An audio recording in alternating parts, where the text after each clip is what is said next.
Buenos días a todos. Mi nombre es Rodrigo Torres, soy el director del Diploma de Fisiología Clínica del Ejercicio de la Facultad de Medicina de la Universidad de Chile y quiero darle la bienvenida a este seminario, primer seminario de Fisiología Clínica del Ejercicio y que particularmente nos reúne con el tema de la fisiología clínica aplicada a enfermedades respiratorias crónicas. Para eso contamos con dos ponentes de lujo de reconocida trayectoria internacional que ya vamos a presentar prontamente, y les quisiera decir que esta jornada forma parte de una serie de webinares que vamos a hacer a lo largo de los próximos 6 meses, en que hoy vamos a hablar de fisiología clínica de enfermedades respiratorias, pero luego vamos a hablar de enfermedades cardiovasculares, posteriormente enfermedades metabólicas, luego en oncología, en geriatría y en enfermedades neurológicas. Es una serie de seminarios que lo que pretendemos es mostrar cuáles son los beneficios que tiene el ejercicio en las distintas patologías en las que habitualmente nos enfrentamos. ¿Ya? Así que tienen que estar atentos a nuestras redes sociales. Vamos a estar compartiendo estos seminarios de manera regular que se van a realizar cada 5 o 6 semanas aproximadamente. Bueno, vamos a comenzar entonces con esta versión en la que queremos invitar a nuestra primera ponente internacional. Ella es la doctora Elena Gimeno Santos, quien es PhD y que por supuesto se dedica a su área profesional en el servicio de neumología del Hospital Clínic de Barcelona. Además está en el Instituto de Salud Global, ISGlobal de Barcelona, como investigadora postdoctoral, y además es profesora de la Universidad Ramon Llull de la Facultad de Ciencias de la Salud Blanquerna. Tiene amplia experiencia. Si ustedes revisan en PubMed encontrarán que tiene bastantes trabajos publicados al alero de la rehabilitación y al alero de los efectos del ejercicio en distintas patologías respiratorias y cardiovasculares, ¿ya? Así que Elena Gimeno, la invitamos a que nos pueda compartir su pantalla. Hola Rodrigo, buenos días a todos, buenas tardes para los que estamos aquí en Barcelona. Bueno, comparto, ¿lo veis? Mi pantalla, sí, ¿no? Sí, se ve perfecto.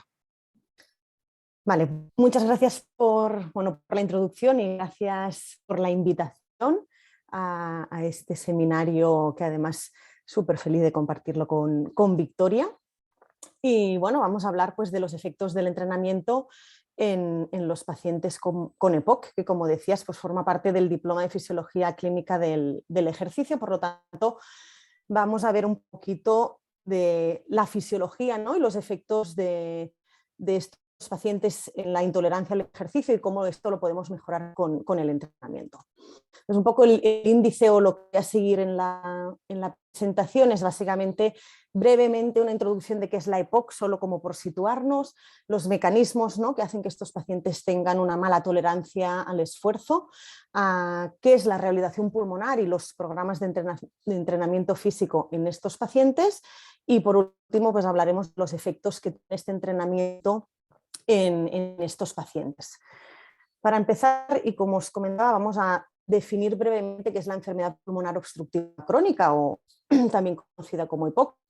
Y sabemos que desde las principales causas de morbimortalidad entre las enfermedades no transmisibles, que su etiología básicamente es por gases tóxicos o nocivos, como puede ser el tabaco y contaminantes, y en menor medida existen factores genéticos que pueden hacer que gente que no ha fumado nunca pues también desarrolle esta enfermedad. Básicamente la EPOC pues, se caracteriza por una limitación al flujo aéreo, una limitación crónica, es decir, son pacientes que por obstrucción, como vemos aquí, o por atrapamiento aéreo, lo que les ocurre es que no pueden vaciar correctamente el pulmón y por lo tanto tienen síntomas respiratorios persistentes, que básicamente el mayor síntoma es la disnea.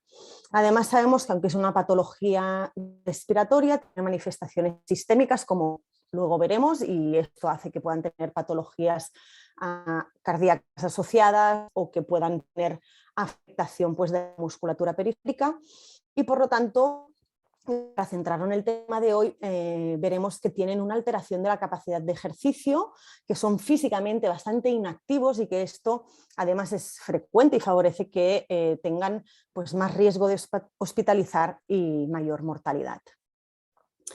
Sabemos, como siempre, si nos centramos en el esquema de Wasserman, ¿no?, sobre la fisiología del ejercicio, pues aquí, como estamos hablando de la EPOC, sabemos que estos pacientes probablemente tendrán una limitación ventilatoria, es decir, que sus pulmones, su obstrucción y sus alteraciones de la ventilación y perfusión van a ser la principal causa de que haya una limitación al ejercicio o que no puedan tener una respuesta al ejercicio adecuada. Luego veremos que esto bien no es así, pero en principio nos centramos en que son los pulmones los que afectan o los que hacen que estos pacientes no puedan realizar el ejercicio de manera adecuada. Pero como decíamos antes, como os he comentado, sabemos que tienen esta manifestación sistémica, que los pacientes con EPOC va más allá del pulmón y que por lo tanto nos vamos a encontrar otras causas como puede ser la disfunción de la musculatura esquelética, y de hecho es una de las principales causas que hace que estos pacientes no toleren bien el ejercicio. Veremos que tienen una acidosis láctica precoz, alteración del intercambio de gases, obviamente. Un concepto muy importante que es la hiperinsuflación dinámica que ocurre durante el ejercicio, que además se asocia, ¿no?, sobre todo al paciente que es muy severo, muy obstructivo y que está encima de esa hiperinsuflación patológica que ellos ya presentan, y esto básicamente veremos que justifica la disnea de esfuerzo. Y luego, pues como comentaba antes, van a haber otras comorbilidades, van a haber o medicación que el paciente está tomando que también pueden alterar alguna de estas estructuras y pueden ser causas que alteren la tolerancia al ejercicio. Nos centramos en la disfunción de la musculatura esquelética, que como ya he dicho es una de las principales causas.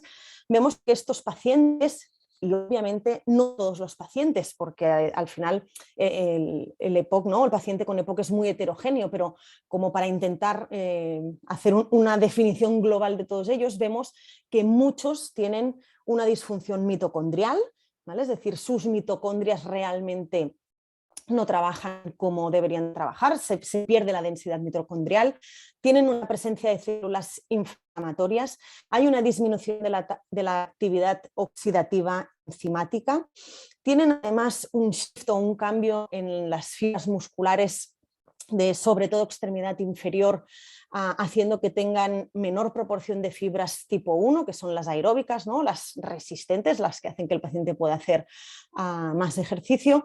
Tienen una disminución de la capilarización de estas fibras musculares, lo que va a afectar que realmente el aporte de oxígeno a las fibras sea más bajo, y tienen un elevado nivel de apoptosis de las células musculares. Por lo tanto, nos vamos a encontrar con pacientes que presentan atrofia, que presentan debilidad muscular, además muy objetivable, ¿no? Y aquí veremos que hay una disminución de la capacidad aeróbica, un aumento de la fatigabilidad muscular debido a que se produce una acidosis láctica precoz. Entonces, esta acidosis láctica precoz, que si nos fijamos en este esquema, cuando comparamos sujetos que tienen EPOC, que es en color azul, y no voy a entrar en diferenciar con enfisema, y sujetos sanos, es decir, que no tienen enfermedad, estos pacientes aumentan su nivel de producción de ácido láctico durante el ejercicio de manera mucho más precoz, o a niveles de consumo de oxígeno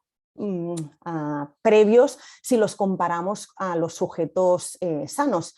Este umbral láctico precoz o esta producción de ácido láctico de manera tan precoz hace que aumenten los requerimientos ventilatorios, porque el paciente tiene que empezar a ventilar más para intentar eliminar el dióxido de carbono, ¿no?, que se está produciendo por el metabolismo anaeróbico. Estos requerimientos ventilatorios sin duda van a hacer que el paciente aumente su sensación disneica, y esto hace que el paciente haga una evitación o limite su actividad física para precisamente evitar la sensación de disnea.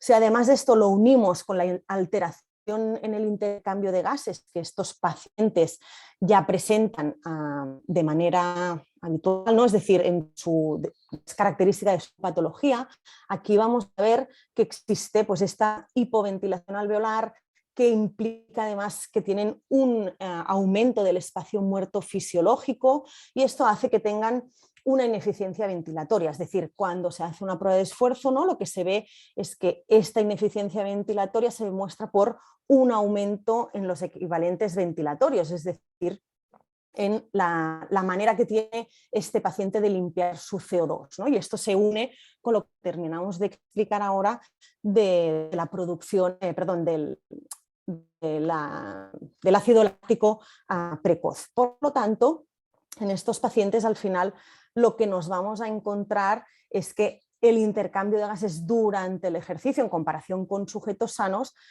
pues también hace que limite la tolerancia al esfuerzo. Y sobre todo es muy importante lo que comentaba aquí, ¿no? la ineficiencia que tienen para limpiar esta producción de dióxido de carbono. Si pensamos en estos requerimientos ventilatorios y tomamos el tema de la hiperinsuflación dinámica, ¿no? Y vamos a ver qué es lo que ocurre en estos pacientes, pues sabemos espirometría normal o volúmenes normales, con la edad o con los años en estos pacientes va progresando, y si nos fijamos el volumen corriente se empieza a desplazar hacia el volumen de reserva inspiratorio, por lo tanto pueden ser pacientes, sobre todo aquellos que tienen un componente más enfisematoso, que ya en reposo presenten esta hiperinsuflación estática, y que por lo tanto esto ya les va a dar una sensación disneica en reposo, que va a empeorar mucho cuando empiece el ejercicio, porque cuando empezamos a hacer ejercicio, o estos pacientes empiezan a hacer ejercicios, y esto no hace falta que estén mucho rato realizando un esfuerzo, sino que en los primeros segundos o los primeros minutos del ejercicio ya ocurre, es que el aire queda atrapado dentro del pulmón porque realmente no pueden sacar todo el aire que están utilizando durante el esfuerzo. Por lo tanto, aparece esta hiperinsuflación dinámica que, como comentaba antes, se sobrepone, ¿no?, la hiperinsuflación patológica que ya pueden presentar. Esto obviamente va a hacer, ¿no?, que se desplace o que el paciente esté respirando un volumen de reserva inspiratoria, que además, para poder limpiar este pulmón que decíamos antes, va a tener que aumentar su frecuencia respiratoria, porque realmente el pulmón, ¿no?, su distensibilidad ya no le da más capacidad, y por lo tanto aquí vamos a empezar también a ver cómo esta hiperinsuflación dinámica, más allá de la disnea asociada que le puede dar, puede además afectar a la función cardíaca. Por lo tanto, la hiperinsuflación dinámica en el paciente con EPOC se asocia también a patología cardíaca, lo cual va a hacer que la función del corazón no permita, la disfunción, perdón, del corazón no permita que el oxígeno llegue correctamente a las células musculares, ¿no?, al músculo. Por lo tanto, si os fijáis, estamos todo el rato con esta pelea entre los tres componentes que hacen que podamos tolerar bien el ejercicio. Y esto, como siempre, pues se traduce en disnea de esfuerzo, ¿no?, que es lo que los pacientes suelen sentir cuando hacen un ejercicio, y puede ser un ejercicio de intensidad leve, no tiene por qué ser un ejercicio muy intenso. Y aquí, como para cerrar toda esta parte, nos encontramos con el característico, el ya conocido círculo vicioso de disnea inactividad, que además brevemente ya lo he nombrado antes, donde vemos que el paciente tiene sensación de disnea, limita su actividad física. Esto hace que se descondicione más, ¿no?, es decir, su musculatura periférica pierda mucho más pues, su función o las propiedades que tiene. Esto va a implicar más requerimiento ventilatorio, mucha más fatigabilidad, y aquí estamos metidos en este círculo, ¿no? Por lo tanto, básicamente al final el paciente lo que se vuelve es sedentario o no hace nada, lo cual pierde calidad de vida, ¿no? Y como hemos dicho al principio, aumenta el riesgo, pues, de infecciones, hospitalizaciones y mortalidad. Por lo tanto, si resumimos todo esto, fijaros que hemos empezado diciendo que la limitación iba a ser ventilatoria, pero ya hemos visto que muchos de estos pacientes, la miopatía y el desacondicionamiento asociado a la patología respiratoria también van a tener un efecto muy importante o va a ser una causa muy importante. Y por supuesto, como hemos visto brevemente, no hay que olvidar que la limitación cardiovascular va a estar en muchos de ellos, porque hay muchos pacientes que tienen, por ejemplo, una hipertensión pulmonar asociada a la EPOC, cor pulmonar, ¿no? Y pueden tener alteraciones clarísimas del corazón o simplemente patología cardíaca también asociada porque hayan tenido pues, un infarto de miocardio. ¿Qué es lo que sabemos? Bueno, sabemos que la rehabilitación pulmonar y el entrenamiento físico es una intervención que puede ayudar a todas estas causas que limitan la tolerancia al esfuerzo mejoren, ¿no? Es decir, no vamos a solucionar el problema, pero sí que vamos a hacer que el paciente esté mejor. Por lo tanto, la rehabilitación pulmonar es una de las intervenciones que estos pacientes sí o sí deberían tener. Aquí vemos la definición del ATS de la guía del 2013, que además se mantiene como definición válida en la guía que se publicó recientemente y sabemos que la rehabilitación pulmonar pues es una intervención integral, ¿no? Que se basa en una evaluación lógicamente súper exhaustiva del paciente. Parte de este tratamiento es el entrenamiento físico, la educación y el cambio de comportamiento y que además, más allá de la intervención más aguda, el objetivo de esta rehabilitación pulmonar tiene que ser promover realmente comportamientos a largo plazo, ¿no? De comportamientos saludables que mejoren pues, la calidad de vida de nuestros pacientes. Dentro de los diferentes componentes, y no voy a entrar en detalle, aquí tenemos el equipo multidisciplinar, pero pensando en lo que estamos hablando hoy, que es el ejercicio físico, básicamente hay dos componentes que son súper centrales, que es el entrenamiento de endurance o el entrenamiento aeróbico y el entrenamiento de resistencia o entrenamiento de la musculatura periférica. Y esto voy a hablar ahora brevemente de qué es lo que deberíamos hacer con nuestros pacientes para cumplir con estos dos componentes. Si hablamos del endurance training o el entrenamiento aeróbico o el entrenamiento global, como queráis llamarle, sabemos que este entrenamiento pues, va a aumentar o va a mejorar la función de la musculatura periférica, que ya hemos visto que es el punto clave, va a disminuir precisamente por mejora de la musculatura periférica, los requerimientos ventilatorios, va a aumentar la función cardiopulmonar, por lo tanto, si tenemos esa comorbilidad que pueda estar afectando la parte cardíaca, también la vamos a mejorar. Vamos a intentar mejorar el consumo de oxígeno pico, aunque sabemos que esto a veces es complicado, sobre todo cuando hay mucha limitación. Vamos a mejorar el tiempo de resistencia a una determinada intensidad o a diferentes intensidades de trabajo. Y por lo tanto vamos a aumentar la eficiencia aeróbica, que es lo mismo que decir que vamos a reducir esa aparición precoz, ¿no? del láctico cuando estamos haciendo un ejercicio. Brevemente, ¿cómo lo conseguimos esto? Pues lo ideal sería hacer un programa de ejercicio que dure entre 6 y 12 semanas, con unos 20-30 minutos por sesión, que haya 3 sesiones a la semana, más o menos, con días de descanso, porque el músculo también necesita descansar. Esto no quiere decir que no se puedan hacer 5 días de trabajo, pero si tenemos pacientes muy severos, necesitan que el músculo le dé tiempo a recuperarse, por lo tanto se recomienda hacer entrenamiento en días intercalados y siempre que se pueda elegir un entrenamiento de tipo interválico, porque precisamente el tema de la hiperinsuflación dinámica tiene mucho que ver con la capacidad que le damos al paciente de descansar o de volver, ¿no? a desinsuflarse cuando no está haciendo ejercicio.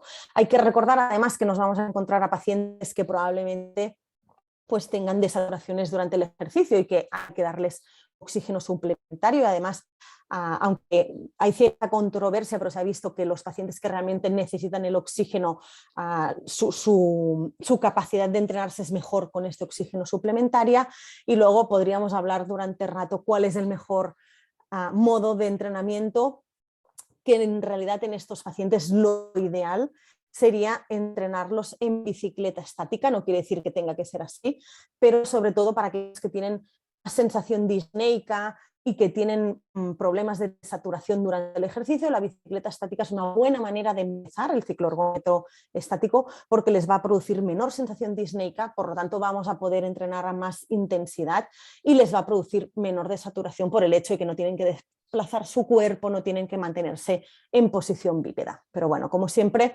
esto está abierto pues a las preferencias que tiene el paciente o al material que podamos tener para entrenarlos. Cuando hablamos del entrenamiento de fuerza periférica, lógicamente el objetivo es ir a mejorar, ¿no?, esa debilidad muscular de extremidad inferior o incluso extremidad superior. Es un entrenamiento que los pacientes realmente toleran muy bien porque lógicamente el requerimiento ventilatorio es mucho menor, por lo tanto la sensación disneica que sienten también es menor, y en aquellos pacientes que realmente tienen esta disfunción tan extrema, es una buena manera de empezar a recuperar toda esa musculatura y que luego puedan tolerar pues, ejercicios más globales como puede ser caminar, subir escaleras o simplemente pedalear en un ciclo ergómetro. En el caso de pacientes con mucha debilidad muscular, podríamos empezar incluso con la neuroestimulación eléctrica transcutánea, ¿no? Y esto ya se hace, por ejemplo, en pacientes hospitalizados, pero incluso en pacientes ambulatorios. Muchas veces el trabajo con peso es difícil, por lo tanto, es una buena manera de empezar a mejorar esta musculatura sin que además tengan demasiada sensación de fatiga, demasiada sensación de disnea. Y con todo esto, ¿qué conseguimos? Pues una de las cosas importantes que tenemos que tener en cuenta del entrenamiento físico es que el ejercicio no tiene un efecto directo sobre la función o la mecánica pulmonar, es decir, y esto además es una cosa que es importante explicársela al paciente porque no le vamos a curar su EPOC, ni le vamos a mejorar el intercambio gaseoso, ni le vamos a hacer que su volumen residual disminuya, pero sí que vamos a conseguir optimizar la función de los otros sistemas, sobre todo del muscular, lo hemos visto, y del cardiovascular. Por lo tanto, indirectamente minimizaremos la alteración a nivel pulmonar. La mejora de la función pulmonar periférica, sobre todo, se va a conseguir pues, induciendo estos cambios en la bioquímica muscular, ¿vale? La hiperinsuflación de manera indirecta, la hiperinsuflación he puesto mecánica, que es la hiperinsuflación dinámica, sí que se va a reducir gracias a, sobre todo, un control de los síntomas que tiene el paciente durante el ejercicio, es decir, la parte más educativa de entender que estamos haciendo ejercicio y de saberles explicar cómo tienen que respirar e intentar alargar la expiración para que puedan tolerar mejor el esfuerzo. Vamos a tener una desensibilización central de la disnea, por lo tanto mejor percepción también de cuando hago un esfuerzo, y de manera indirecta sabemos que el ejercicio físico tiene efectos a nivel del estado emocional y que vamos a reducir la ansiedad y la depresión, muchas veces también parte de las comorbilidades de estos pacientes. Si nos fijamos específicamente en los efectos de la musculatura periférica, el ejercicio físico aumenta el ratio entre capilar y fibra muscular, por lo tanto mejor aporte de oxígeno al músculo, va a aumentar el área de sección transversal de ese músculo, va a mejorar la actividad de los enzimas oxidativos, por lo tanto mejora o se aprovecha más el metabolismo oxidativo. Vamos a aumentar esa proporción de fibras tipo 1 y 1,2A, que eran las que estaban disminuidas, y por lo tanto hacer al paciente más resistente a nivel de fatigabilidad muscular, y vamos a reducir la acidosis láctica inducida por el ejercicio. Si además todo esto lo asociamos a la parte farmacológica, ¿no?, que también tiene su importancia, aquí vemos un poco en resumen qué es lo que podemos conseguir cuando mezclamos o coordinamos la parte farmacológica con la no farmacológica. Aquí podríamos añadir también el oxígeno, ¿no?, para pacientes que realmente lo necesitan, y básicamente, si os fijáis, con la terapia del ejercicio y de los broncodilatadores, sobre todo, pues tenemos un efecto en la parte ventilatoria, que es lo que el ejercicio no tiene tanto efecto, pero los broncodilatadores sí. Esto va a permitir que haya menos síntomas, y entonces con el ejercicio, tanto a nivel aeróbico como periférico, mejoramos lo que ya hemos ido explicando, ¿no?, aumentando y consiguiendo que aumenten el consumo de oxígeno pico, más carga tolerada y mucha mejor capacidad funcional, ¿no? Y por lo tanto que el paciente pueda romper aquel círculo vicioso que hemos visto de disnea y reducción de la actividad física, y que por lo tanto pueda tener una vida más activa, o por lo menos que tolere mejor las actividades de su día a día. Como conclusiones, pues decir que los pacientes con EPOC presentan una alteración de la capacidad de ejercicio que además se asocia a disnea, ¿no? muy marcada ante un esfuerzo. Recordar que las comorbilidades juegan un papel importante en la disminución de la tolerancia al esfuerzo en estos pacientes y que por lo tanto no los tenemos que tratar solo como paciente respiratorio, sino ver todo lo demás. Los programas de rehabilitación pulmonar deben ofrecer una evaluación exhaustiva y una planificación individualizada de ese paciente, y aquí es mucho más allá de solo el ejercicio. Hoy he hablado 1 minuto de ejercicio, pero hay que ampliar a todas las necesidades, ya sean psicológicas, nutricionales, deshabituación tabáquica y demás. El entrenamiento físico sigue siendo la piedra angular de los programas de rehab y ha de ser uno de los componentes básicos, y me he atrevido a poner ha de ser uno de los componentes obligatorios. La mejora de la función muscular periférica tiene un efecto directo sobre los requerimientos ventilatorios durante el ejercicio en estos pacientes y es lo que hace que lo toleren mejor. El entrenamiento físico mejora el control de síntomas, la capacidad funcional, la función psicológica y la autoeficacia percibida por el propio paciente para hacer, pues como decíamos antes, sus actividades del día a día. Y con esto, muchas gracias por vuestra atención.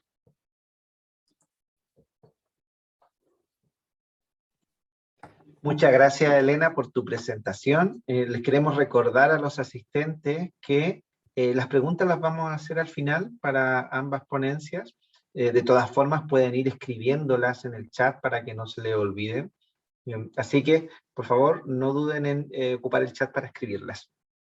Ahora les presentaré a Victoria Alcaraz Serrano.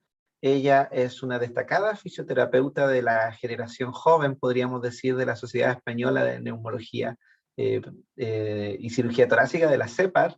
Es destacada investigadora en el mundo de las bronquiectasias, particularmente, especialmente hasta desarrolló su tema doctoral específicamente de exacerbaciones, ejercicio y bronquiectasias. Actualmente es investigadora del Instituto de Salud Global de Barcelona, ISGlobal, y también es profesora de la Universidad Ramon Llull de la Facultad de Ciencias de la Salud Blanquerna. Ya ella nos va a mostrar su presentación de efectos del ejercicio y efectos del entrenamiento físico en pacientes con bronquiectasia y fibrosis quística. Bienvenida, Victoria. Bueno, gracias por la presentación y gracias por la invitación a participar en esta sesión. También súper contenta de compartirla con Elena, quien fue mi directora de tesis y es mi compañera de trabajo, así que feliz de estar aquí. Entonces, en esta ocasión vamos a hablar sobre el efecto del ejercicio en los pacientes con bronquiectasias y fibrosis quística. Y antes de empezar un poquito a entrar en materia, sí que quisiera hablar sobre las definiciones, ¿no?, de qué son la fibrosis quística y las bronquiectasias.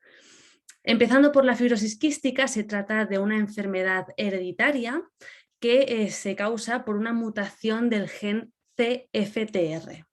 Actualmente se han descrito más de 2000 mutaciones diferentes, pero sí que se pueden clasificar en 6 grandes categorías, las cuales se van a diferenciar según en la fase en que está alterada esta proteína. Esta proteína se encarga de la regulación de los canales de cloro y se diferenciará entre unas 6, depende de si la alteración está en la síntesis, en la entrega de esta proteína a la superficie celular o en la función propiamente de esta proteína. En esta presentación vamos a hablar sobre todo del paciente adulto y hay que destacar que esta enfermedad, la fibrosis quística, genera una afectación multisistémica donde las alteraciones en el sistema respiratorio están presentes hasta un 76% de la población adulta, pero que también se pueden generar otras afectaciones en otros sistemas como el sistema gastrointestinal o también incluso en el sistema reproductor. En esta imagen podemos ver el ciclo patogenético a nivel respiratorio de la fibrosis quística, donde vemos esta ausencia o disfunción de los canales de la función de esta proteína CFTR, que lo que va a generar es que la secreción respiratoria va a ser de carácter muy espeso, va a ser muy viscosa debido a un déficit importante de agua. Estas secreciones, lo que va a suceder es que se van a retener en la vía aérea y por lo tanto el sistema de aclaramiento mucociliar va a tener serios problemas para conseguir movilizarlas. Esta retención de secreciones junto a este carácter viscoso es un caldo de cultivo para los microorganismos que lo que van a hacer es ir a infectar y a colonizar la vía aérea, causando infecciones respiratorias, una mayor sintomatología al paciente y a la larga daño irreparable en el pulmón con la presencia de bronquiectasias y también otras alteraciones como la obstrucción de la vía aérea y el atrapamiento aéreo. Por lo tanto, son pacientes que se van a caracterizar por secreciones respiratorias que son muy viscosas, por la presencia de bronquiectasias y estas infecciones recurrentes que van a empeorar el pronóstico de la enfermedad y la sintomatología del paciente. Por suerte, podemos decir que se trata de una enfermedad rara porque la incidencia es realmente muy baja. En España estamos alrededor de unos 3.000 recién nacidos al año que se diagnostican de fibrosis quística, aunque sí que es verdad que una de cada 27 personas son portadoras de la enfermedad. Entonces, como veis, son personas que se diagnostican en el momento del nacimiento y conviven con la enfermedad a lo largo de su vida. Por otra parte, las bronquiectasias, que ya las he mencionado brevemente en la anterior diapositiva, se trata de una destrucción y dilatación irreversible de los bronquios. Aquí lo podemos ver en la imagen, donde en la presencia de bronquiectasias lo que ocurre también es un aumento de estas secreciones respiratorias. En este caso, las bronquiectasias pueden aparecer por fibrosis quística, pero también hay un grupo muy importante de pacientes que tienen bronquiectasias que no están asociadas a fibrosis quística y estas pueden ser asociadas por otras patologías como por ejemplo las inmunodeficiencias, la disinesia ciliar primaria o incluso también después de una enfermedad infecciosa como puede ser una neumonía, puede quedar como secuela unas bronquiectasias. De hecho, en el mundo científico la evidencia científica, cuando leemos estos artículos se dividen, ¿no?, entre la población que tiene fibrosis quística y que por lo tanto va a tener también bronquiectasias, pero también luego por otra parte tenemos artículos centrados en estas bronquiectasias no asociadas a fibrosis quística. Es muy importante, ¿no?, entonces conocer cuál es la etiología de estas bronquiectasias porque seguramente el desarrollo de la enfermedad y la clínica, ¿no?, de este paciente puede variar. A grosso modo, estos pacientes se caracterizan también por tener tos con expectoración crónica, infecciones respiratorias recurrentes, tienen sensación de ahogo al realizar actividades en la vida diaria y limitación al ejercicio. En esta imagen vemos propiamente el círculo vicioso patogenético de estas bronquiectasias. Aquí vemos, ¿no?, iniciamos por este daño estructural, estas dilataciones irreversibles de la vía aérea, que lo que nos van a provocar es una retención de estas secreciones respiratorias, que nuestro sistema de aclaramiento mucociliar le va a costar mucho más de movilizar. Y aquí también va a ocurrir esta infección y colonización bronquial por microorganismos que son realmente patógenos y van a generar un peor pronóstico de la enfermedad. Y a la larga, estos pacientes también tienen infecciones recurrentes, tienen una mayor sintomatología e incluso cambios en la fisiología pulmonar. Con respecto a las bronquiectasias, sí que tengo que destacar que hasta hace unas décadas era una enfermedad como poco conocida y aquí me refiero a las bronquiectasias no derivadas de la fibrosis quística y debido a las mejoras de las técnicas de diagnóstico desde hace unos años se han mejorado y por lo tanto se diagnostican antes y se diagnostican más. Y aquí lo podemos ver en este estudio, estos valores son de un estudio realizado en el Reino Unido, como comparando los valores, ¿no?, de afectación desde el año 2004 al 2013, cómo se han incrementado de manera significativa tanto en hombres como en mujeres. Y aquí podemos ver que es una enfermedad que puede afectar también a cualquier nivel de la vida, desde la infancia hasta la edad adulta, pero sí que es verdad que la prevalencia es mayor a partir, pues digamos, los 50 años hacia arriba. En estos pacientes ya volvemos a la fibrosis quística. Cuando comparamos la capacidad física en comparación a personas sanas, se ha descrito que los pacientes con fibrosis quística tienen una capacidad de ejercicio reducida medida con la prueba de marcha 6 minutos, también con la prueba de esfuerzo incremental en ciclo ergómetro, y cuando medimos la fuerza muscular de cuádriceps y de mano también es menor en comparación a la población sana. Y si nos quedamos con esta fuerza muscular de cuádriceps y de mano, vemos que no tan solo es menor en comparación a la población sana, sino que es inferior al límite normal establecido por esta línea discontinua que vemos aquí, donde la mayoría de los pacientes tiene una fuerza muscular menor a este límite de la normalidad. Algunos de los factores que se han asociado a esta disfunción muscular en los pacientes con fibrosis quística son la malnutrición, la inactividad física, la inflamación del sistema, el estrés oxidativo, esta medicación como los corticosteroides orales, los propios defectos genéticos y también estas infecciones respiratorias recurrentes. En caso de los pacientes con bronquiectasias que no están asociadas a fibrosis quística, si comparamos la capacidad física en comparación a la población sana, también vemos que en este caso tienen una menor resistencia muscular, mayor sensación de fatiga, peor capacidad física en comparación a la población sana, con una mayor sensación de ahogo y peor calidad de vida. Entonces, en este caso, en ambas condiciones, aquí aparece esta espiral de desacondicionamiento físico que también ha mencionado Elena en su presentación, donde partimos de una población que tiene una menor capacidad de ejercicio y, por lo tanto, cuando va a realizar ciertas actividades de su día a día, va a presentar una mayor sintomatología. Esta sintomatología va a provocar que posiblemente ese paciente deje de realizar esa actividad física y junto a esa medicación, esos corticosteroides que toma y ese estado proinflamatorio propio de ambas condiciones, ayuda a que haya una mayor miopatía y por lo tanto esa miopatía puede provocar que todavía haya una menor capacidad de ejercicio, entrando en una espiral negativa de desacondicionamiento físico.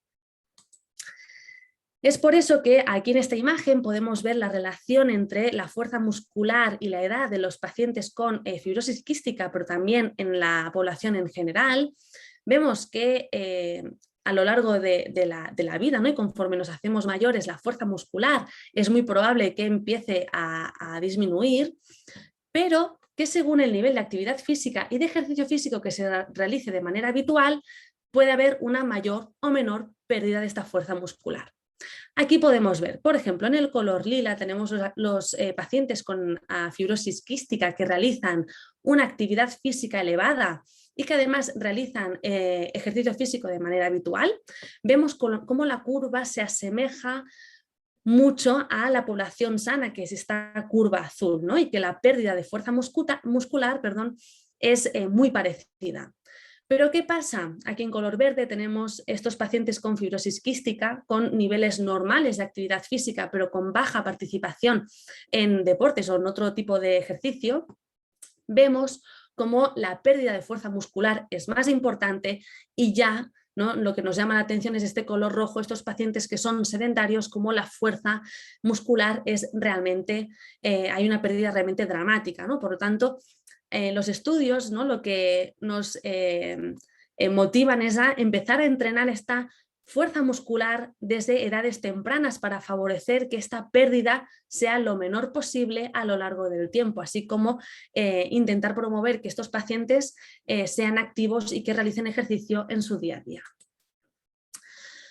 Cuando miramos la evidencia con respecto a los programas de ejercicio físico en los pacientes con fibrosis quística, vemos que encontramos mejoras en la función pulmonar, en la capacidad de ejercicio e incluso en la calidad de vida. En esta tabla vemos las recomendaciones para los pacientes con fibrosis quística según en diferentes etapas de la vida. Yo he resaltado el paciente adulto, que es de lo que está tratando esta presentación, pero bueno, tenéis la información de niños pequeños, adolescentes, etcétera. Y lo que recomiendan es que en adultos deberían realizar una actividad física de mínimo unos 150 minutos en actividades de su elección. Con respecto al ejercicio aeróbico, consideran que deberían realizar de 30 a 60 minutos al día de ejercicios de intensidad moderada vigorosa, que además deberían incluir ejercicios de resistencia de 2 a 3 veces por semana, incorporando a grupos musculares tanto de tronco como de extremidades. Esto, sumado a la cantidad de tratamiento que suelen llevar estos pacientes, es una carga realmente importante. Y no en aquella tabla hemos visto la edad adulta que partía de 19 años, pero en aquellos pacientes con condiciones avanzadas de esta enfermedad, pacientes que están en listas de trasplante, que tienen una función pulmonar mucho peor, que tienen un mayor número de infecciones respiratorias, el ejercicio físico también ha demostrado mejoras, en concreto el ejercicio aeróbico y de fuerza, también mejorando la capacidad del ejercicio, la calidad de vida, y parece que enlentece el empeoramiento de la función pulmonar. Por lo tanto, el ejercicio físico se podría incluir en cualquier etapa de la fibrosis quística, desde la edad, desde la infancia hasta etapas muy avanzadas de la enfermedad. Las recomendaciones de las guías de práctica clínica es que el ejercicio físico debería ser una piedra angular en el cuidado de estos pacientes. Pero sí que surgen algunas preguntas, ¿no? Y es todo estos determinada y cómo pasamos de estos cambios a que realmente el paciente tenga un cambio conductual e incorpore este tipo de actividades como parte de su día a día. No hay ningún estudio que haya evaluado la respuesta emocional al modo de entrenamiento. Quizá si midiéramos cómo se siente el paciente emocionalmente al entrenamiento que yo le estoy proponiendo, puede ser que consiga una mayor motivación y por lo tanto una mayor adherencia al tratamiento, pero esto de momento lo desconocemos. Y también destacar que en las últimas décadas ha habido una evolución muy importante en la fibrosis quística. Hace unos años los niños eran niños que estaban muy enfermos y la esperanza de vida era muy corta. Actualmente los niños son más sanos en comparación a los niños con fibrosis quística de hace décadas y tenemos adultos con fibrosis quística de más de 40 años que tienen comorbilidades específicas. Entonces, los programas de entrenamiento que se habían aplicado hace décadas implementaban el mismo entrenamiento tanto para adolescentes como para adultos, pero esto ya no sirve porque todo ha evolucionado y el perfil de cada paciente ha cambiado, ¿no? Entonces, viene un nuevo paradigma de cómo vamos a entrenar a cada grupo poblacional con fibrosis quística. Y lo que os comentaba del tiempo dedicado al tratamiento, y es que son personas que tienen mucho tratamiento farmacológico, técnicas de drenaje de secreciones, etcétera, ya invierten muchas horas del día al tratamiento para su enfermedad y además le sumamos, ¿no?, estas recomendaciones de ejercicio físico que realmente son interesantes, ¿no? ¿Cómo medimos estos tiempos para que el paciente realmente sea adherente y lo haga en su día a día?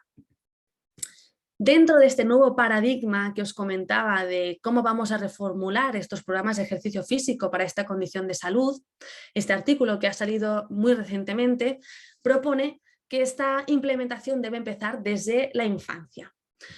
Entonces, para conseguir que un paciente en la edad adulta sea activo, que mantenga, ¿no?, que haga ejercicio físico de manera habitual, etcétera, proponen que en la infancia los niños con fibrosis quística empiecen a participar en deportes, ya sean individuales o en equipo, y que se combinen estos deportes con un entrenamiento integrativo neuromuscular, que consiste en una serie de ejercicios de resistencia combinados con otras habilidades de agilidad y coordinación, como pueden ser saltar o hacer sprints. Este tipo de ejercicios se ha visto, ¿no?, que en niños con fibrosis quística pueden tener más dificultades o los consiguen hacer más tarde que los niños sanos y por lo tanto, si los niños con fibrosis quística se entrenan haciendo deportes y haciendo este tipo de ejercicios, mejoramos su fuerza muscular, conseguimos que ellos tengan una mayor autoestima y esta autoeficacia del paciente con fibrosis quística, de manera que cuando se vea con otro niño sano, vea que él también lo puede hacer, ¿no? Los autores proponen que si conseguimos superar esta barrera, es muy probable que ese niño a la larga mantenga esa actividad física y ese ejercicio físico y que lo pueda mantener hasta la edad adulta, ¿no? Entonces, incluiríamos este tipo de intervención en la infancia, siempre evaluando al paciente para modificar y reajustar aquello que sea necesario, y también la inclusión del ejercicio aeróbico que conocemos ya comúnmente, pero en situaciones individualizadas y siempre, ¿no?, teniendo en cuenta las características de cada individuo. Ahora pasamos a los pacientes con bronquiectasias no asociadas a fibrosis quística, y aquí decir que los estudios son mucho más recientes debido a esta diferencia en el diagnóstico que os comentaba anteriormente. Es una patología que ha mejorado la técnica de diagnóstico desde hace relativamente poco, por lo tanto, ahora es cuando se han estado publicando estudios sobre ejercicio físico en estos pacientes. Lo que se recomienda, los estudios lo que han realizado sobre todo son protocolos de ejercicio físico que han durado unas 8 semanas, de entre 2 a 3 sesiones por semana, sesiones supervisadas o no supervisadas, trabajando entre un 80-85% del consumo de oxígeno máximo, y se han combinado estos ejercicios, este programa de entrenamiento, con sesiones educacionales, drenaje de secreciones e incluso entrenamiento de la musculatura respiratoria. Los grupos control o bien no hacían nada, o bien hacían alguna sesión de drenaje de secreciones o seguían alguna recomendación de actividad física. Estos programas lo que han conseguido es que los pacientes con bronquiectasias que participaban, ¿no?, que eran el brazo activo, que hacían este ejercicio físico con estas pautas, tenían mejoras en la calidad de vida, en la capacidad del ejercicio, reducía la ansiedad y la depresión e incluso la mortalidad de estos pacientes. No solo programas, ¿no?, que la mayoría se han realizado en centros hospitalarios o en centros sanitarios, sino también programas que se han realizado a domicilio, también publicado muy recientemente, donde se comparaba un grupo control que seguía recomendaciones educacionales a un grupo activo que realizaba ejercicio aeróbico y de resistencia 3 veces por semana durante 8 semanas. Aquí lo que podemos ver es que este programa de ejercicio a domicilio mejoró respecto a, ¿no?, comparando el propio grupo de ejercicio pre-post intervención, pero también comparando al grupo control, mejoró la capacidad al ejercicio medida con el Incremental Shuttle Walk Test, el Endurance Shuttle Walk Test, y también mejoró la fuerza muscular de cuádriceps.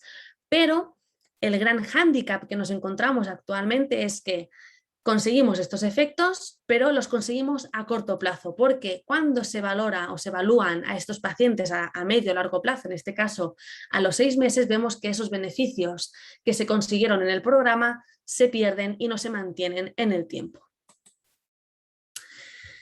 Y este estudio, que creo que es muy interesante, porque aquí lo que hicieron fue emparejar a los pacientes con bronquiectasias con pacientes con EPOC, que participaron en un programa de rehabilitación pulmonar basado en ejercicio, en entrenamiento físico. Lo que pudieron ver es que ambos grupos de bronquiectasias y de EPOC tuvieron la misma mejora en la capacidad del ejercicio pre-post intervención, sin diferencias entre grupos, por lo que probablemente los pacientes con bronquiectasias puede ser que, aunque sean condiciones de salud diferentes, pudieran tener un efecto parecido delante de estos programas de entrenamiento. Y de hecho, dado el boom en el diagnóstico en las bronquiectasias y el boom en todos estos estudios que se han ido publicando, ya hay editoriales, ¿no?, que apoyan la inclusión de estos pacientes en los programas de rehabilitación pulmonar, ya que ahora es el momento, ¿no?, de incluirlos. Y de hecho las recomendaciones de las guías de práctica clínica, veis que aquí son mucho más recientes, es que los pacientes con bronquiectasias deberían someterse a programas de ejercicio dentro de estos programas de rehabilitación pulmonar, y en concreto aquellos pacientes que tienen una disnea mayor de 1 en la escala modificada de la Medical Research Council son los que se beneficiarían de esta intervención. Así que para terminar, lo que os puedo decir es que los pacientes con bronquiectasias y fibrosis quística tienen una capacidad del ejercicio que es disminuida comparada a la población sana, que se ha descrito que el ejercicio físico mejora la capacidad del ejercicio, la calidad de vida y enlentece el empeoramiento de la función pulmonar en los pacientes con fibrosis quística, que el ejercicio físico mejora la capacidad del ejercicio, la calidad de vida y reduce la percepción de disnea, fatiga, la ansiedad y depresión e incluso la mortalidad de los pacientes con bronquiectasias, pero que los beneficios del ejercicio físico, tanto en bronquiectasias como en fibrosis quística, se han descrito a corto plazo. Y por ahora, ¿no?, la gran hipótesis es cómo mantenemos esos efectos a medio o largo plazo. También una de las preguntas, a menos aquí en España, es que la implementación de estos programas es realmente baja, ¿no? Y cómo podemos favorecer que se implemente de una manera más extensa en ambas poblaciones.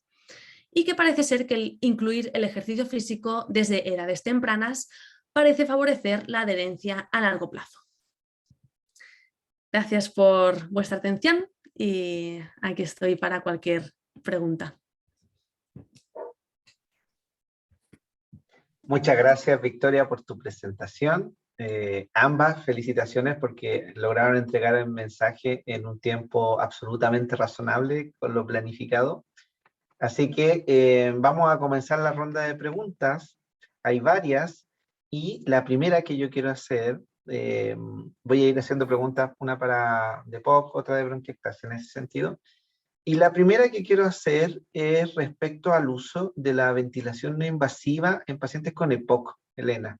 ¿Cierto? Se ha visto que en diferentes patologías respiratorias crónicas se ha utilizado como ayuda para mejorar la tolerancia al esfuerzo en este tipo de pacientes, el uso de ventilación no invasiva durante el ejercicio o incluso en los que usan de manera nocturna como una ayuda para sus actividades diurnas. ¿Qué piensas tú, qué dice la literatura del eventual beneficio que tiene esta terapia para mejorar la tolerancia al esfuerzo?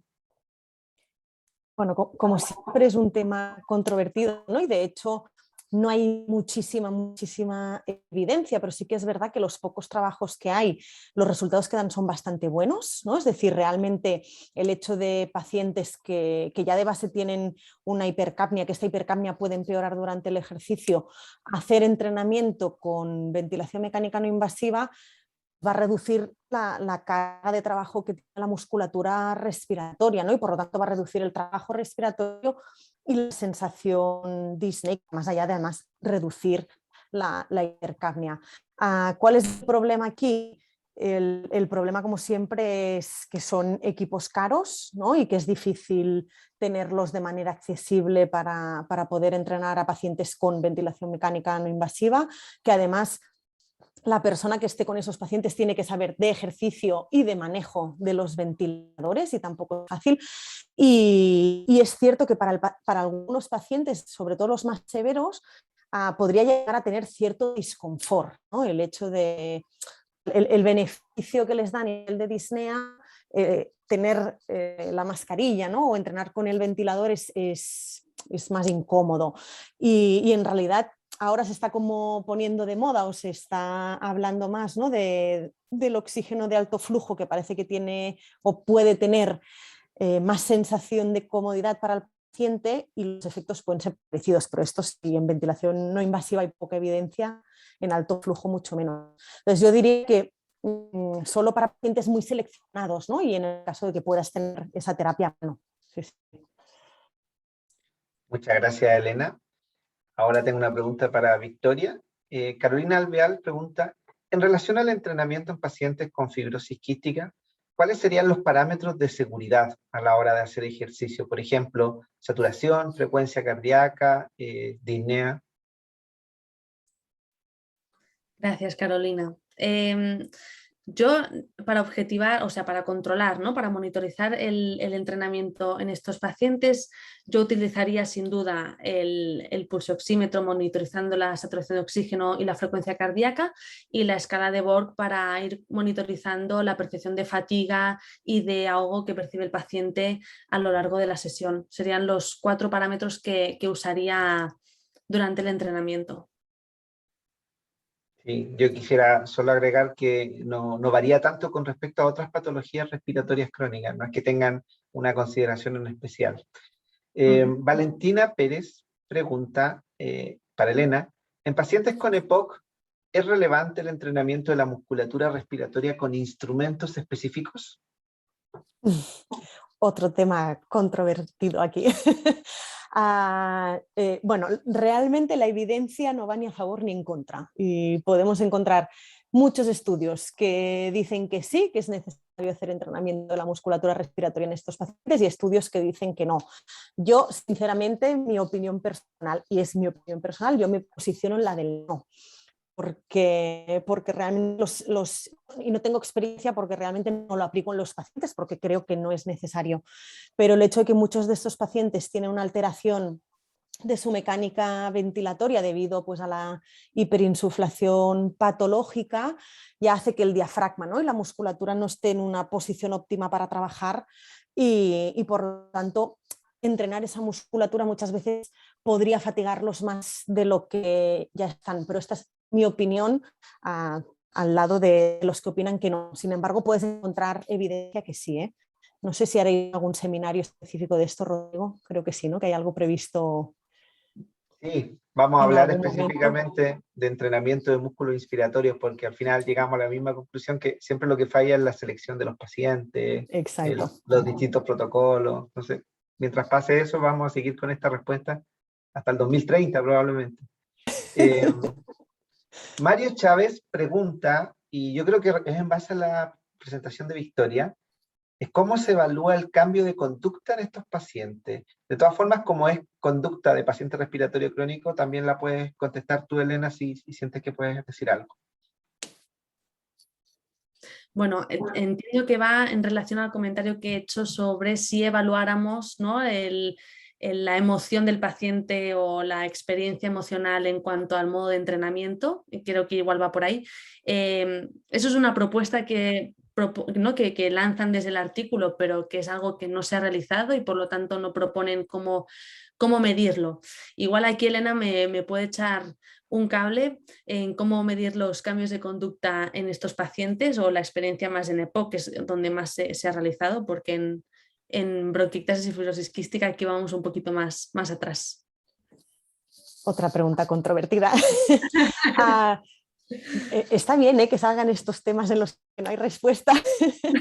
Bueno, realmente medir el cambio de conducta es complicado, ¿no? Y aquí nos tendríamos que ir hacia la parte de la psicología y lo que sí que es importante sobre todo es ver cómo la enfermedad puede afectar, ¿no?, a una conducta en concreto, como puede ser la actividad física por lo que estamos hablando ahora, y intentarlo medir de la manera más global que se pueda, que por ejemplo ahora en EPOC, ¿no?, se sabe que la acelerometría, podómetros y demás nos da información de cómo están mejorando su actividad física los pacientes, pero por ejemplo no nos da toda la información de realmente el cambio que hay a nivel de motivación, ¿no?, lo que hablabas tú, Victoria, de si realmente el paciente se ha adherido o simplemente ha aumentado la actividad porque lleva un aparatito que le está midiendo, ¿no? Entonces, aquí también acabaría siendo como una evaluación multidimensional, ¿no?, porque hay que tener la parte subjetiva, la parte objetiva,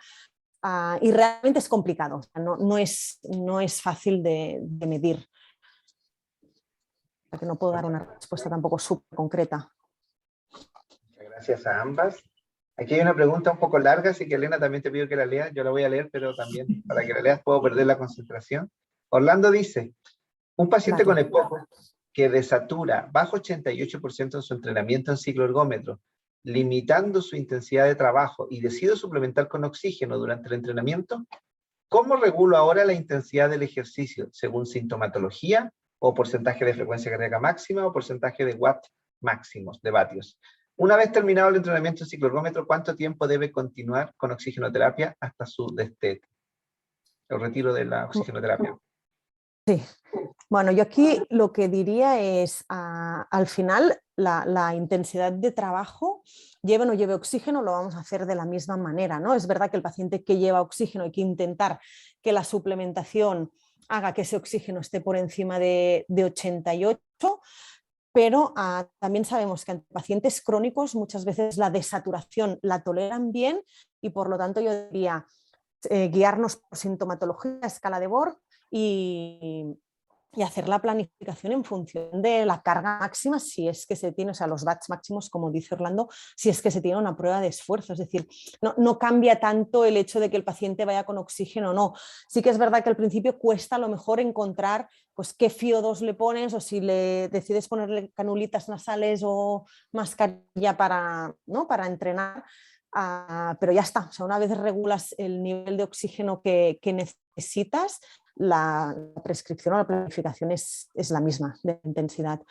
¿Y cuánto tiempo hasta quitarle el oxígeno? Yo diría hasta que se recupere el O2, ¿no? Hay pacientes que le pones oxígeno y mantienen estable por encima de 95, 94 su oxígeno, y hay pacientes que incluso con oxígeno desaturan, pero a la que paran el ejercicio vuelven a un nivel correcto, por lo tanto, cuando se recupere. Muchas gracias. Ahora voy a hacer una pregunta Vic, mientras Elena descansa un segundo. Daniela López pregunta, en relación a la fibrosis quística, ¿cómo se ha promocionado la actividad física en esta población en España? Si hay alguna experiencia local. Hay unas preguntas muy interesantes. Aquí la verdad es que pocos programas hemos realizado para implementar mejoras en actividad física. Sí que quizá aquí me voy otra vez al terreno de la EPOC y lo siento, pero donde tenemos más referencias y donde hay más evidencia en este campo. Entonces, herramientas para promocionar la actividad física se podrían utilizar desde, ¿no?, los elementos que ha mencionado antes Elena, como los podómetros, para poder, ¿no?, que el paciente vaya siguiendo estos pasos por día que va realizando y de manera, ¿no?, que él vaya teniendo este feedback y que va haciendo, ¿no?, a diario. En cuanto a pacientes con EPOC, también se ha realizado, ¿no?, hay un estudio que realizó Elena con otros compañeros mediante circuitos urbanos previamente establecidos, ¿no?, con rutas marcadas para pacientes para que pudieran realizar de manera individual o en grupo para promocionar esta actividad física. También se han hecho entrevistas motivacionales. Serían, como yo diría, los 3 pilares más conocidos así para mejorar esta actividad física en cuanto aquí a España. No sé si Elena conoce alguna herramienta más aparte de estas 3. Bueno, por ejemplo, en fibrosis quística, ¿no?, está el estudio de Tamara, del efecto de la Wii en casa, con las ¿no?, videoconsolas, de la Nintendo, videoconsolas y demás, pero al final son todo como estudios, o sea, en realidad no tenemos nada que esté implementado ni que sea un buen programa de promoción de actividad física, ¿no? Sí, hablamos desde la experiencia científica, no tanto implementación pública, porque aquí vamos un poco atrás en este sentido. Así es, como eso ya hay una respuesta política, es muy difícil poder implementarlo.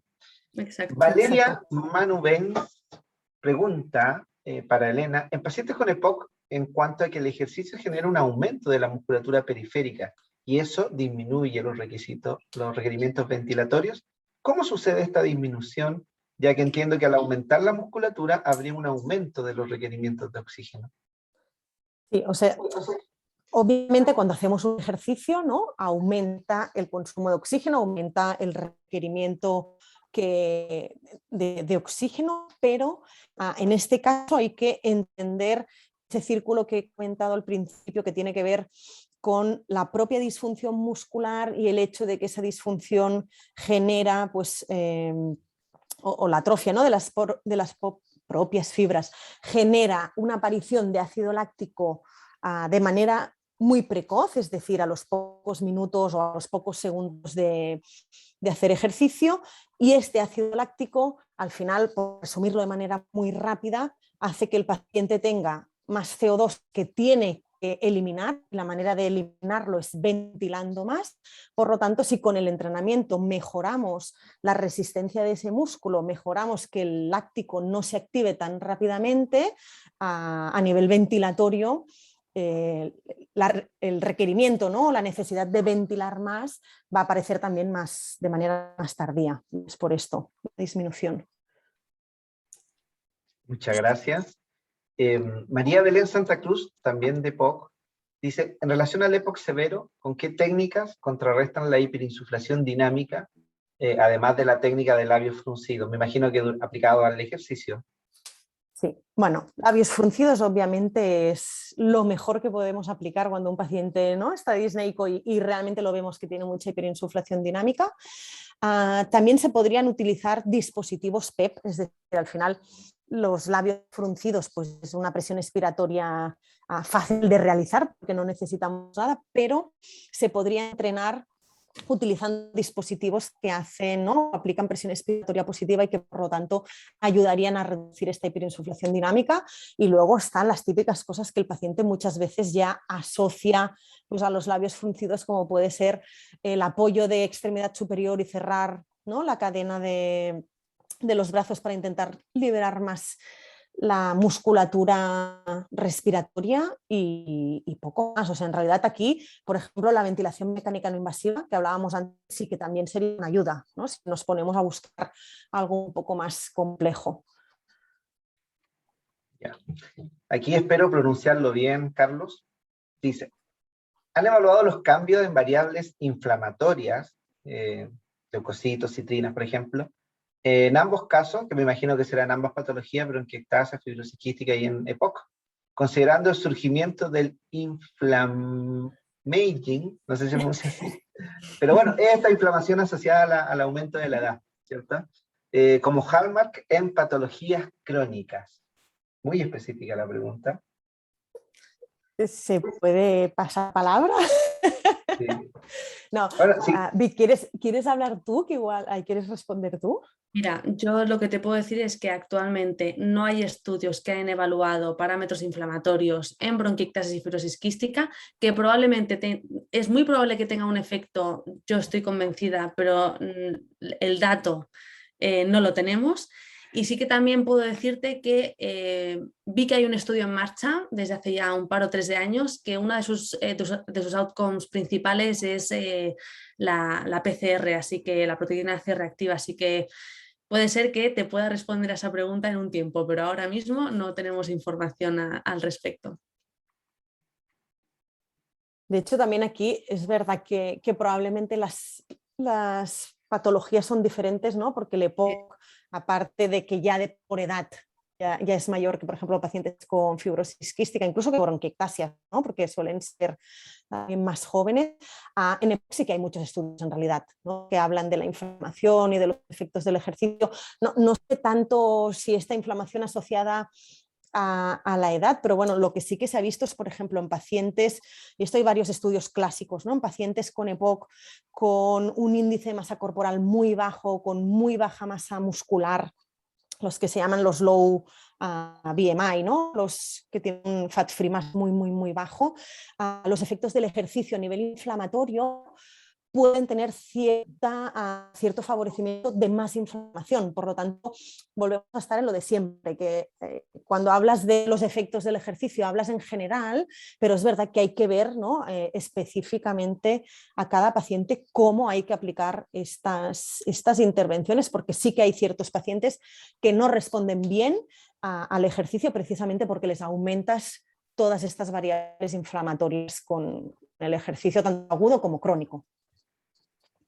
Muchas gracias. Yo solo quisiera agregar que hay algunos grupos de China y Japón que están planteando el uso de ejercicio terapéutico como disminución de los parámetros inflamatorios asociados a un fenotipo en particular que es este EPOC que envejece y que además el hecho de envejecer hace que la EPOC progrese mucho más rápido. Incluso hablan de envejecimiento acelerado y al final se desencadena una EPOC mucho más severa y se está planteando el uso de este ejercicio aeróbico precisamente como proceso inflamatorio asociado a la edad.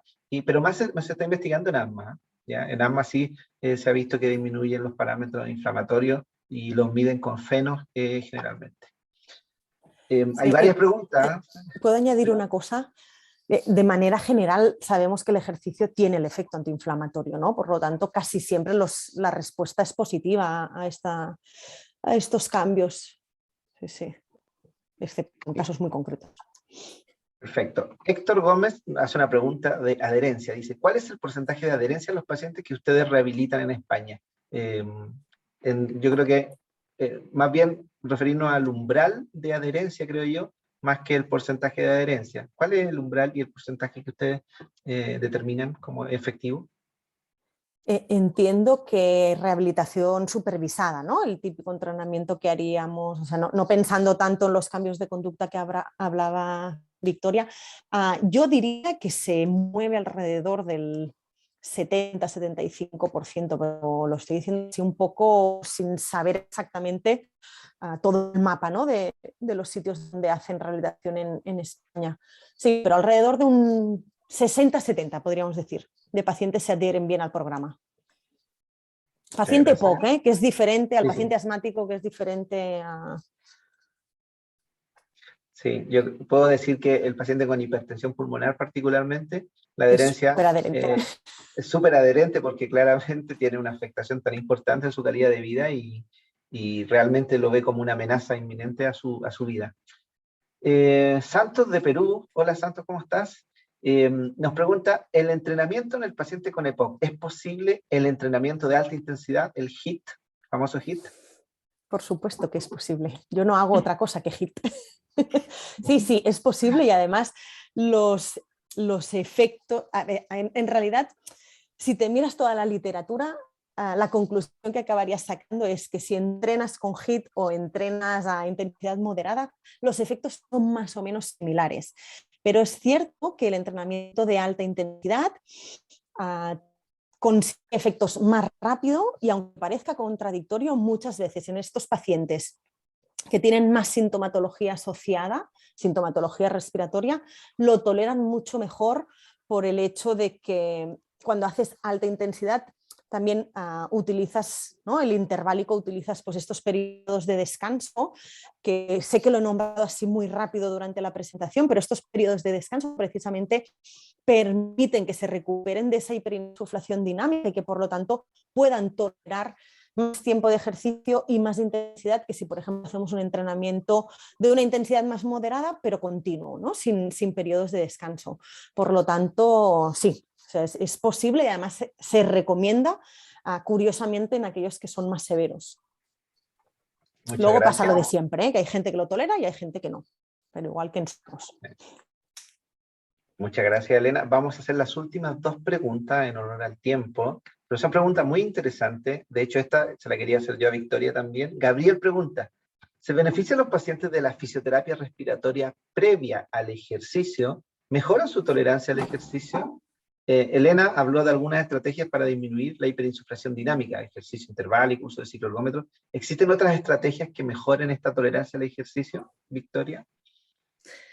A ver, yo estoy convencida que en la población de bronquiectasis y fibrosis quística las técnicas de fisioterapia respiratoria tienen que estar, porque como he mencionado, de hecho, hay un componente de hipersecreción muy importante y seguramente si favorecemos esta eliminación de secreciones es probable que luego el ejercicio lo realicen de manera más cómoda, ¿no? Y que puedan hacerlo de manera, sí, mejor, por así decir. Pero también tengo que decir que el ejercicio muchas veces también favorece que haya esta eliminación de secreciones y de hecho algunos artículos proponen, ¿no? Y han visto el efecto que hace el ejercicio como para ayudar al drenaje de secreciones, no voy a decir como técnica.